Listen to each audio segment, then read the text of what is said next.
भारत की दिग्गज IT company Tata consultancy services के कर्मचारियों की संख्या एक साल में 13,000 से ज़्यादा घट गई है। लगातार तीसरी तिमाही में टीसीएस के कर्मचारियों की संख्या में गिरावट दर्ज की गई है। ऐसा 19 साल में पहली बार हुआ है। कंपनी के कुल 6,01,546 कर्मचारी हैं। वित्त वर्ष 24-25 में कंपनी जल्द ही नेशनल क्वालिफाइड टेस्ट शुरू करेगी, जिसके तहत स्टूडेंट को सीधे नौकरी पर रखा जाएगा। सर, नौकरी घटने का ये ट्रेंड क्या बता रहा है?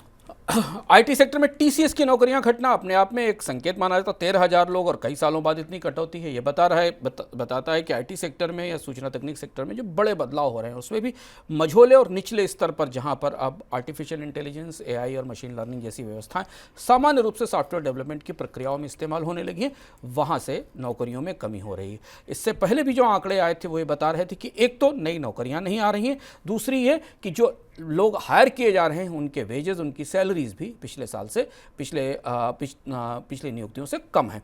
और ये स्ट्रक्चरल, ये ढांचागत चुनौती है आईटी सेक्टर में, जो हमें पिछले 1-2 साल में दिखाई दी है। चिंता की बात यह है कि भारत में प्रशिक्षित लोगों के लिए, आईटी प्रशिक्षित लोगों के लिए यही एक सेक्टर है जिसमें सबसे ज़्यादा नौकरियां निकल रही थी पिछले कई वर्षों से। और टीसीएस जैसी कंपनी अगर 13,000 14,000 कर्मचारियों की संख्या कम है तो आप छोटी आईटी कंपनियों पर इसका असर वैसे भी समझ सकते हैं।